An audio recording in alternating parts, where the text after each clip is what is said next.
In this video, we are going to work the following problem. It says the position function f of t of an object in motion is given below, where t is greater than or equal to 0.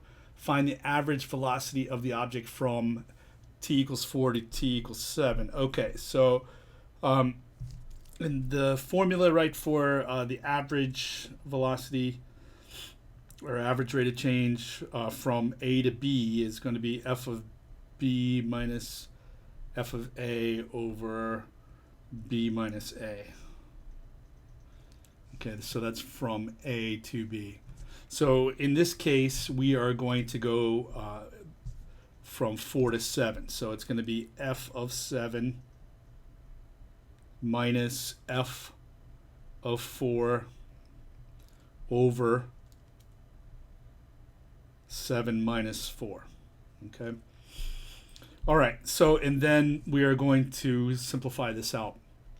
All right, so first off, we need to figure out what f of 7 is, and that would be whatever you get when you plug in a 7 right into this function here. So I'm going to go off to the side over here and calculate that out. So f of 7 is going to be 7 over 7 squared plus 1.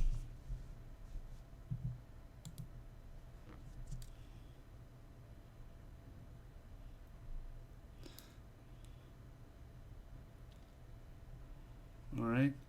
And so that's going to be 7 over 49. Right? 7 squared is 49. Plus 1 is 50. All right. So, and then we are also going to need f of 4, right?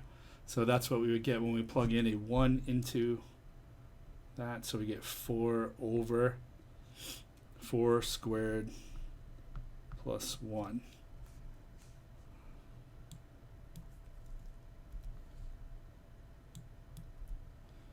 All right, and so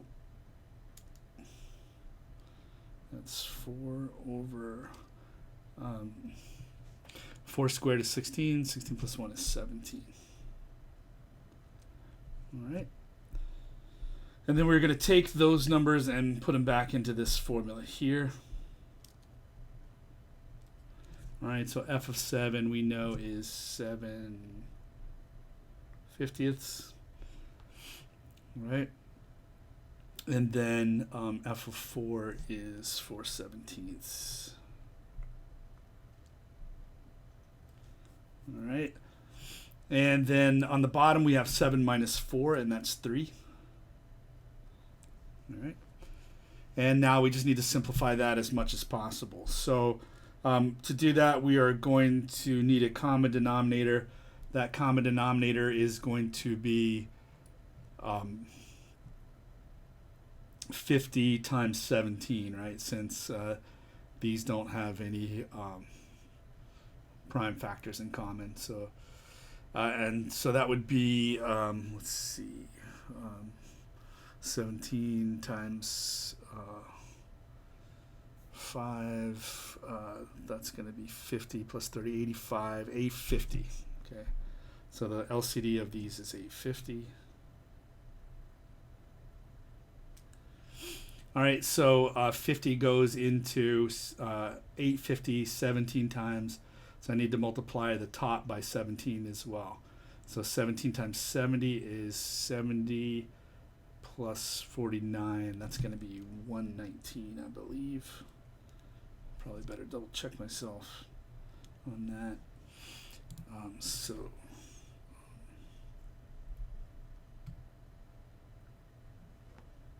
let's see.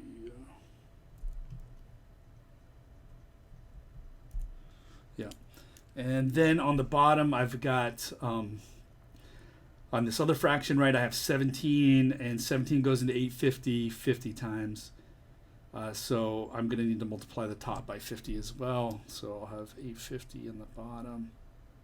And then 4 times 50 would be 200. Okay. And now these fractions have a common denominator. Okay.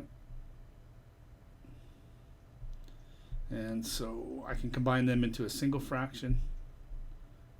So on the top I'd have 119 minus 200 over 850. All of that over 3.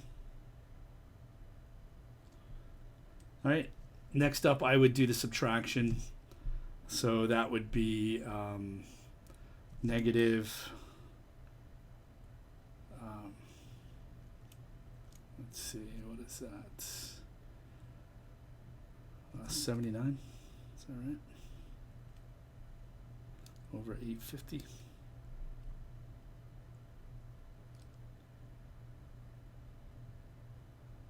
No, that's not right. It's 81. Sorry.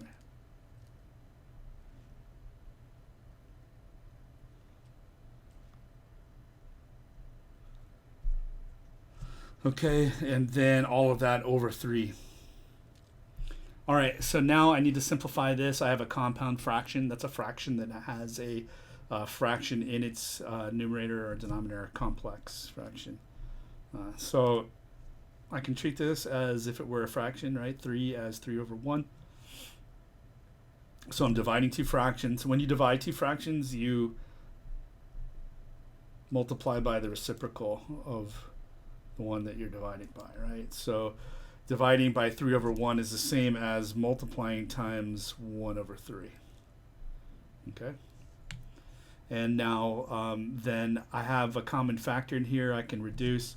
3 goes into itself one time, and 3 goes into 81 27 times. All right, so on the top now I have negative 27 times 1, so it's going to be negative 27 on the top. And on the bottom, I am going to get 850 times 1, which is 850. All right, so it's negative 27 over 850. That's the average velocity. No units were given in here, but whatever the linear units over the time units would be the units of that. For instance, if the position is measured in feet, right, and the time is measured in seconds, this would be in feet per second. So your teacher, may want you to put the units on there. On where we're doing the quizzes in this class currently, do not put the units. That's kind of why I didn't put any of the units in here. Just put the number in there, or if it's multiple choice, then you can just find the number there. So either way. Okay, and that's it on this problem.